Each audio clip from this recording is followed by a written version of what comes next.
ഈ പരിപാടി കേവല വിനോദത്തിനായി മാത്രം നിർമ്മിക്കപ്പെട്ടതാണ്. ഈ കഥയിൽ ചിത്രീകരിച്ചിരിക്കുന്ന കഥാപാത്രങ്ങൾ, അവരുടെ പേരുകൾ, സ്ഥലങ്ങൾ, സംഭവങ്ങൾ മുതലായവയെല്ലാം സാങ്കല്പികം മാത്രം ആയതിനാൽ ജീവിച്ചിരിക്കുന്നവരോ മരിച്ചവരോ ആയ യാതൊന്നുമായി ഇവയ്ക്ക് യാതൊരു വിധ ബന്ധവുമില്ല. ഏതെങ്കിലും തരത്തിലുള്ള സാമ്യം തോന്നുന്നുണ്ടെങ്കിൽ അത് തികച്ചും യാദൃശ്ചികം മാത്രം.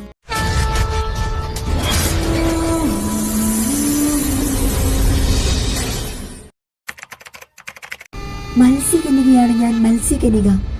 മത്സ്യകന്യകമാരുടെ എല്ലാം മത്സ്യകന്യക, സർവശ്രേഷ്ഠ ശേഷ മത്സ്യകന്യക.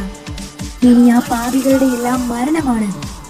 ശേഷ മത്സ്യകന്യക എത്തിക്കഴിഞ്ഞിരിക്കുന്നു.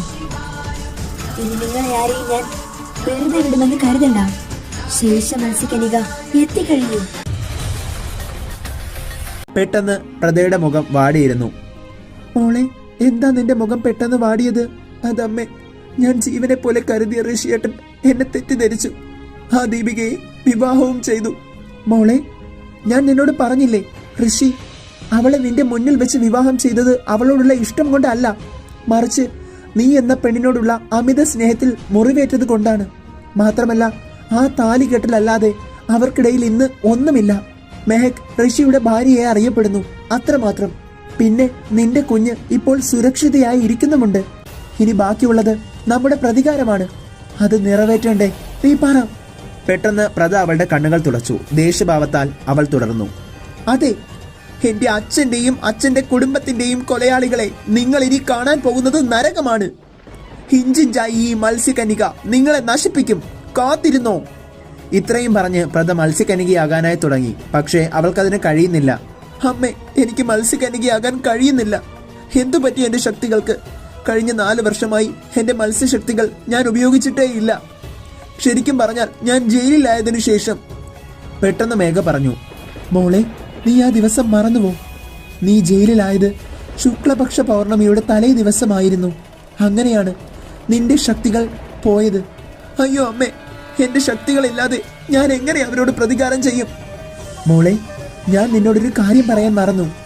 നീ ഋഷിയെ വിവാഹം കഴിച്ച ആ രാത്രി ഒരു മഹാപൗർണമിയുടെ രാത്രിയായിരുന്നു. ആ രാത്രിയിൽ നീ ഒരു മഹാവരം ബ്രഹ്മദേവനോട് ചോദിക്കുമെന്ന് പറഞ്ഞതും മത്സ്യലോകത്ത് തന്നെ മാറ്റിമറിക്കാൻ പോകുന്ന ഒരു വരമായിരിക്കും അതെന്ന് നീ തീരുമാനിച്ചത് ഓർമ്മയുണ്ടോ നിനക്ക്? ഇന്ന് രാത്രി 12 മണിയോടെ മഹാപൗർണമിയാണ്. മത്സ്യറാണി അവളുടെ ഏതാഗ്രഹം ബ്രഹ്മദേവനോട് പറഞ്ഞാലും ബ്രഹ്മദേവൻ അതിനെ ശരിവെക്കുന്ന, അവർക്ക് വരമായി കൊടുക്കുന്ന ആ രാത്രി അതിന്നാണ്.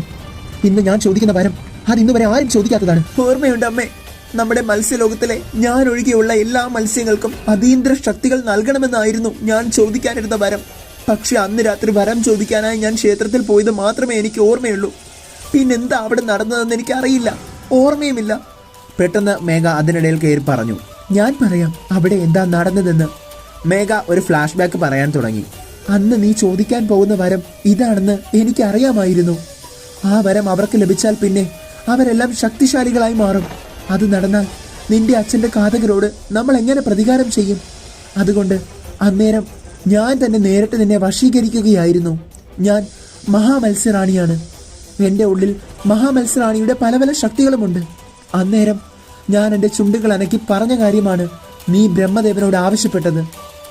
ഇത് കേട്ട് പ്രത ഞെട്ടിപ്പോയി. അമ്മേ, ഇതൊക്കെ കേൾക്കുമ്പോൾ ഞാൻ ഏതോ വിചിത്ര മായാലോകത്ത് നിൽക്കും പോലെ തോന്നുകയാണ്. അത്രയേറെ ശക്തികൾ മഹാമത്സ്യറാണിക്കുള്ളിലുണ്ടോ? ഉണ്ട് മോളെ, ഉണ്ട്. അല്ല, അമ്മ എന്ത് ആഗ്രഹമാണ് അന്ന് എന്നിലൂടെ പറഞ്ഞത്?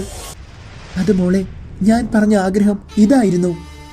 പ്രത എന്ന ഞാൻ എൻ്റെ അമ്മ മേഘയെ തിരിച്ചറിഞ്ഞ് സത്യങ്ങൾ ഉൾക്കൊള്ളുമ്പോൾ എന്നെ സർവശ്രേഷ്ഠ ശേഷ മത്സ്യറാണിയാക്കണമെന്ന്. ഇങ്ങനെയാണ് ഞാൻ പറഞ്ഞത്. അമ്മേ, ഏറ്റവും ഉയർന്ന മത്സ്യങ്ങളുടെ പദവിയല്ലേ ശേഷ മത്സ്യത്തിൻ്റെത്?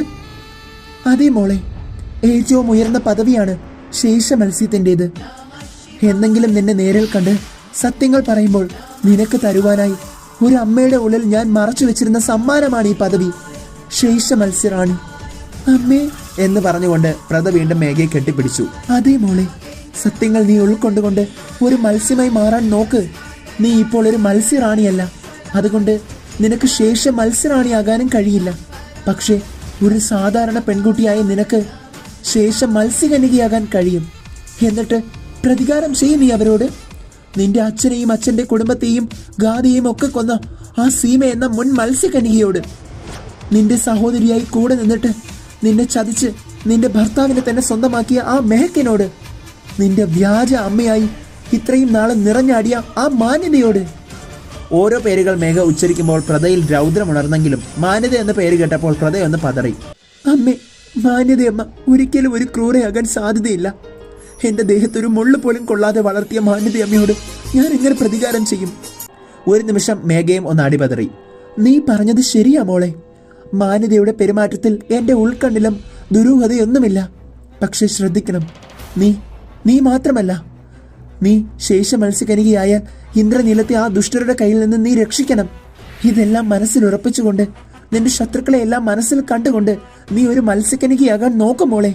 നിനക്കതിന് കഴിയും. ഇത്രയും പറഞ്ഞ് മേഘ ഒരു ശംഖെടുത്ത് അതിലൂടെ ഊതാൻ തുടങ്ങി.